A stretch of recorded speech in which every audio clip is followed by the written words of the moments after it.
Hello guys, and welcome to the iGameOver channel. Welcome to Malmö in Sweden, and we are right now in a SciFi Fair, which is here in Malmö on the 5th and 6th of March. I thought some of you guys might not be able to join, so I decided to come here for you and make a little reportage. So I hope you're going to enjoy it. I definitely am. There's a great atmosphere here, and I can't stress enough, you're going to see it through videos and for photos that are coming right now. You're going to see that there's a great amount of cosplay and a retro tech, like a gaming tech, and modern tech. Vikings and lightsabers, and Star Wars, Game of Thrones. Not to mention that there are actually quite a few celebrities that came here this year. So let's get right to it, shall we?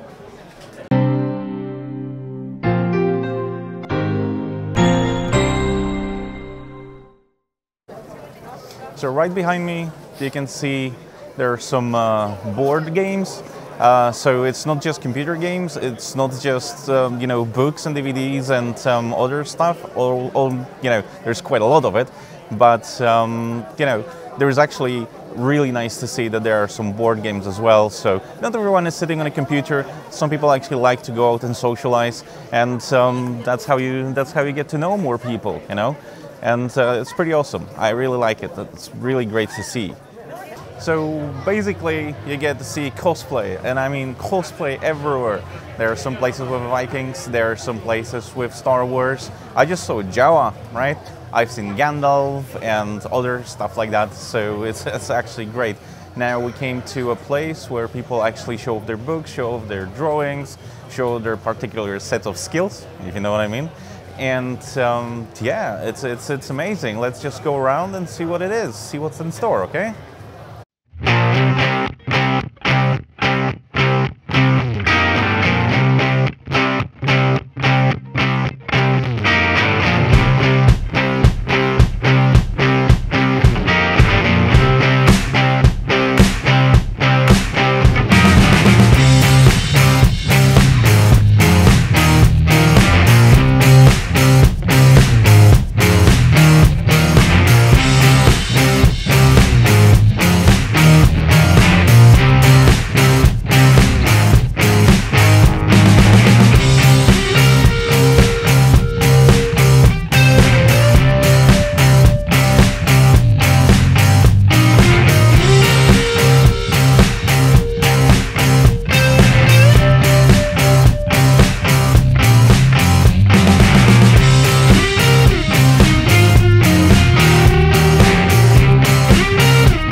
How are you all?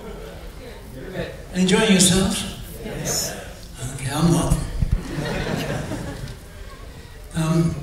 It's my first time in this lovely city of yours. It really is amazing. It's an honor to be here and see you lovely people. Basically, we're doing about, I think, Alien, the thing I'm sort of working on here at the moment. I've been in several other films of various stories. Anybody want to start a story, ask me questions about Alien? Or any other film? No? Come on. I can start, because I know they're shy, but I will start. Okay. Yeah, talking about a lot of films. I know that you have been in Willow, Alien, as you said, The Legend of Tarzan, etc. Which one of all films are your own favorite? Well, that's a toughie. I mean, Clockwork Orange with Kubrick was an interesting film to do. The technical point was very unusual in its day. Alien, we didn't realize Alien was going to be such a big film. I was working on another film at the time with Kirk Douglas and John Wayne. knew Ridley prior to this. Ridley was directing commercial films, and I was in Chippen's studio and I finished my lunch, and I bumped into him. He said, I'm doing a little film called Alien. He said, you interested in helping us do it? I said, sure, Rick. He said, I'll show you the script, see what you think of it. I read the script and I thought, yeah, another sci-fi picture. Didn't think it was going to be very big at all. I thought, well, it's a movie, like any other movie. And he said, would you try this head on? I said, what do you mean head? He said, head. He bought this damn great thing out about, 2 feet long. I put this thing and turned around and bumped straight in the top, knocked himself out because the thing was protruding that far. So I was staggering about with his head. He said, can you see? I said, no. He said, oh, that's great. We're starting the right foot, haven't we? You know where you're going? I said, no. I said, okay, so we fixed a little mirror up here so we could see where I was walking along and on the set. Anyway, they wanted a very big guy to do the stuff, walking in and out of the set, because the alien was about 2 meters tall, and obviously I'm not. So we got a guy called Yamapato, black guy, to play the alien. He put the head on, walked about 10 yards, started screaming. He just hated, he couldn't actually handle the head, he's just claustrophobic. So I got a friend of mine, Eddie Powell, who's another stunt guy, to actually wear the head and walk around with the head on the flat stuff. So Eddie did that stuff. So we worked up between us. The stuff which was the action, like when I get shot out of the spaceship, that was me, because I was small, I get shot through the back. And how I did that shot, they hung me up from the ceiling, probably about 20 or 30 meters. And I was hanging this way on a rig, and we had the pad was set below that with the stars and whatever on. So on action, the camera was there, and I just went backwards, fell through the screen, so I actually went that way, and that's how we got the shot. Undercranked the camera, I get a slight twist on it, we got that shot. That was an interesting thing.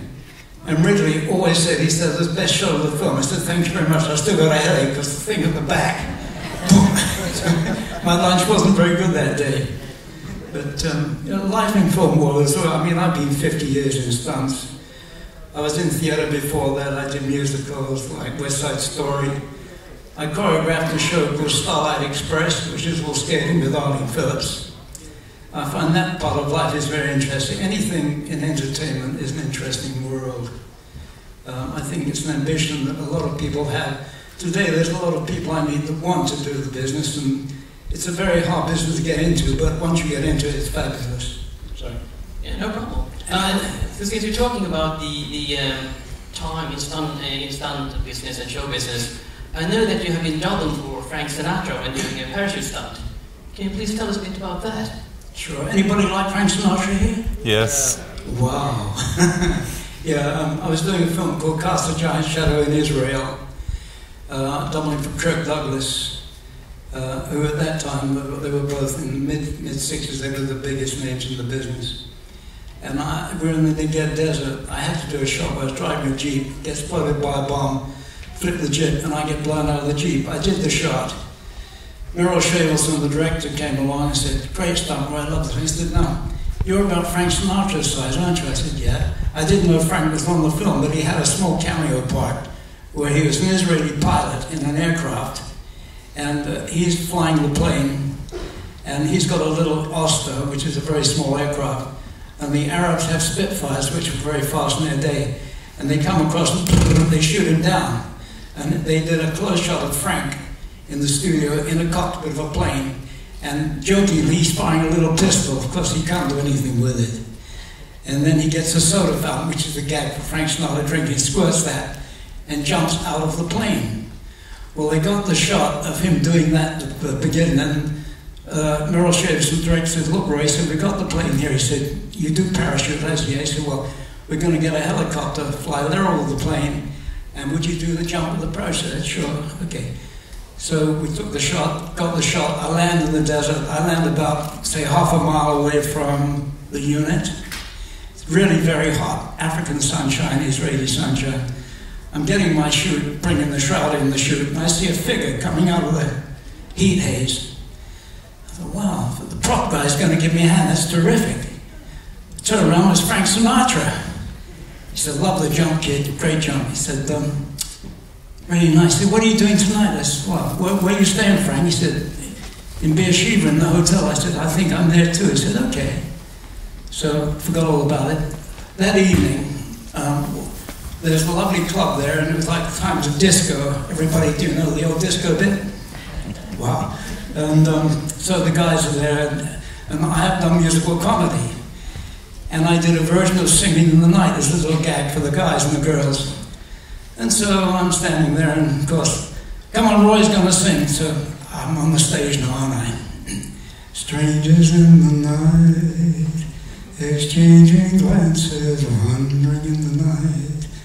What were they? Had enough of that, haven't you? Want some more?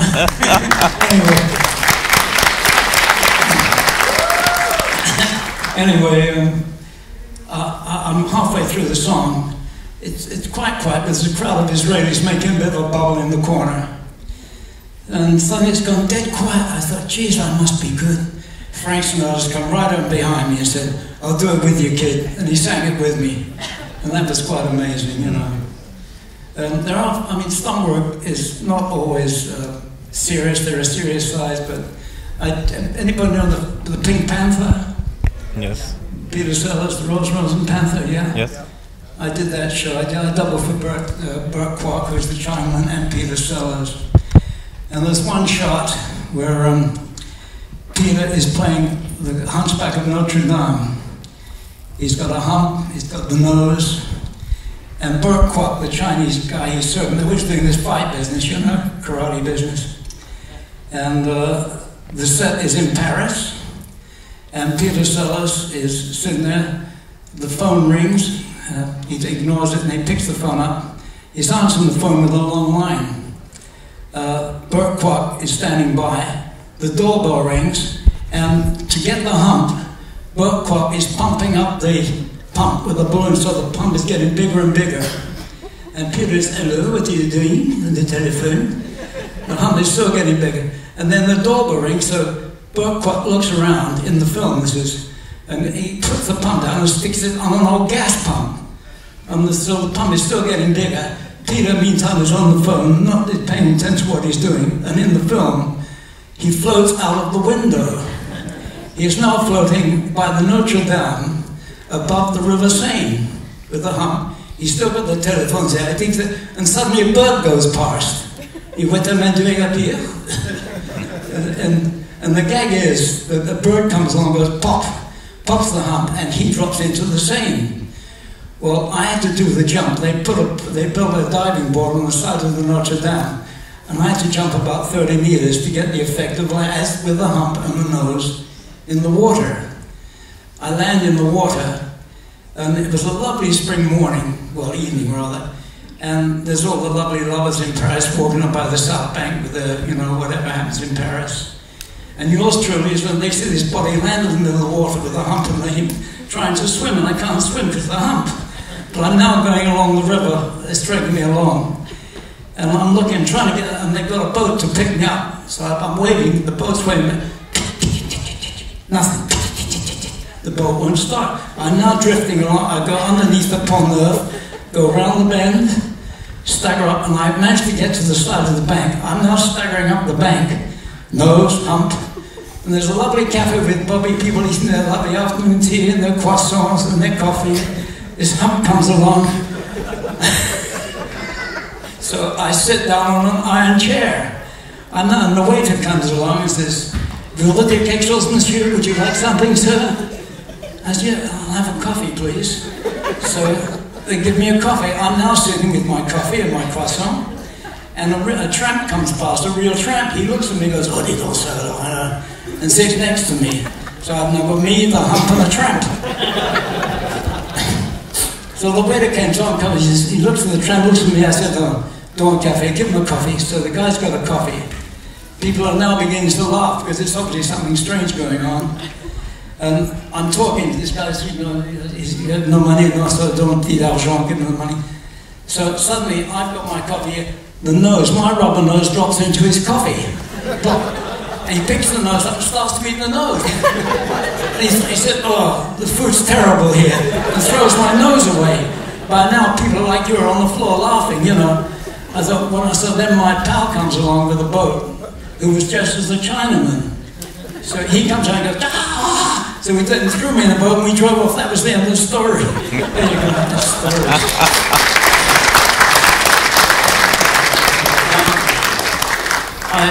Do you want some more? Should we go home? More stories? More. Okay. Where are we now? Oh yeah, with Stanley Kubrick.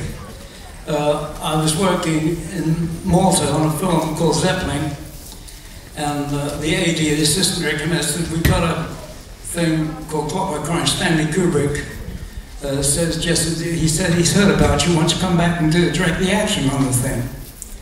So I said, okay. Now Stanley Kubrick was a very, very prominent, very big director. People were quite afraid of him. He was very quiet, but people still were very cautious. And I arrived back in London. It was a Sunday afternoon, and I met the great Stanley Kubrick. And Stanley Kubrick, okay. So he gave me the script. He said, this is the script. What can you do with it? And he said, I've got the rape sequence here. It's quite violent. Adrian Corey, Malcolm McDowell.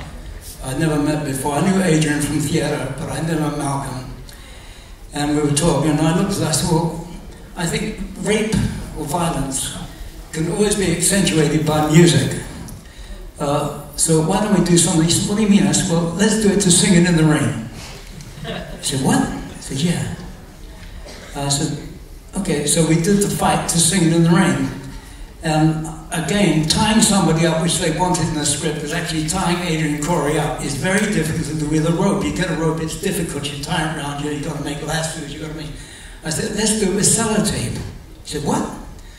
So, off the top of my head, I've never tried it. I thought sellotape. So we got a triple of sellotape, went tied it around Stanley's arms. I said, can you move? He said, no. I said, what do we do? He said, yeah, we do it with sellotape. So Sunday afternoon in England, to try and get sellotape, all the little corner shops, we had all the assistant directors running around screaming for sellotape. So we eventually got it, we did the sequence there. Now, I have a little recording of me singing in the rain. Would you like to hear it? Yeah. Can we play it? Of course. This is me, and okay. I think we can play it here somewhere. Which number, 1 or 3? 1. Number 1. We might be able to sell this next year. It's going to be the biggest thing ever.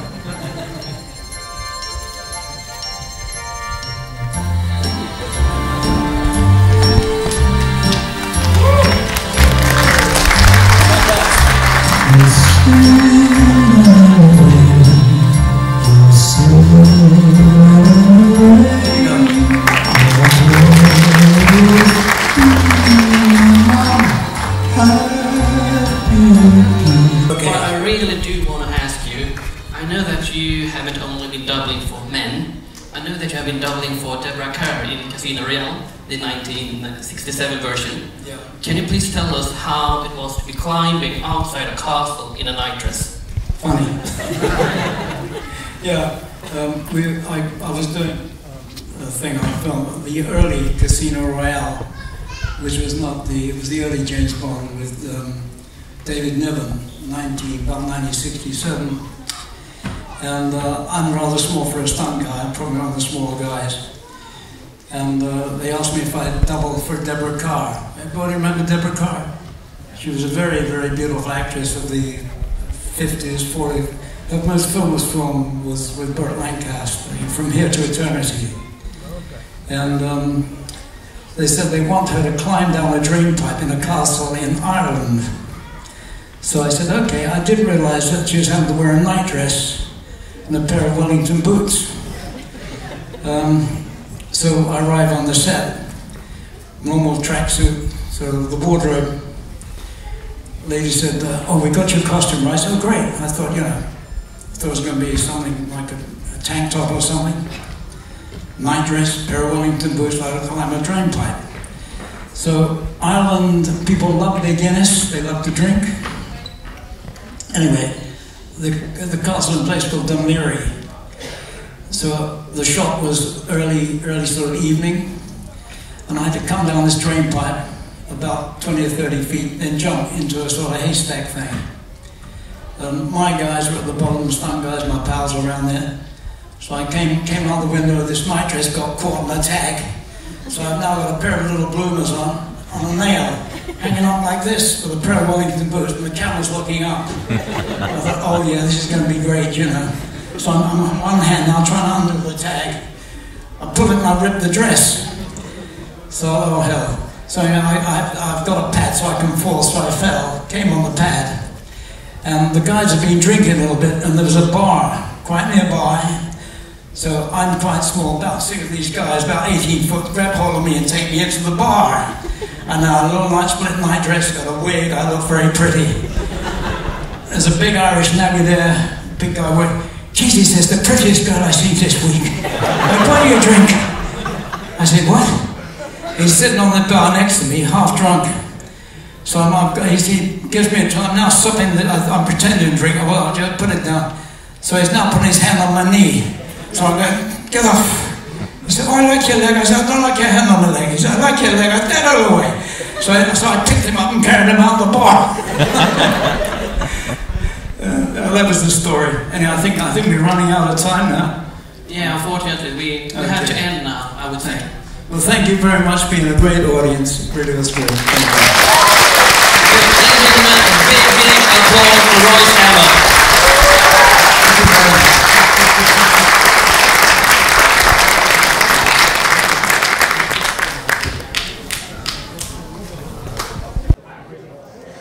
And that is it, guys. I hope you really enjoyed that little excursion we had into the SciFi Fair. There was a lot of merchandise, there was even more cosplay. Some of it was really, really impressive. So I'm pretty glad that I came here. As you can see, there are recorded some of an interview and so on. I didn't get to meet some of the stars, as it's understandable. There is a lot of people here, and I really, really mean a lot of people. So anyway, thank you for joining me. Don't forget to subscribe to the iGameOver channel for more content like that, and there will be more content related to the computers and gaming, and also way more streaming. As you will see, I've changed the set. I moved to the other apartment. I actually have another apartment now, so I'll show you that later in the next video, okay? Until the next time, hope you enjoyed that. Like the video, subscribe to the channel, share the video. Take care, guys. Bye.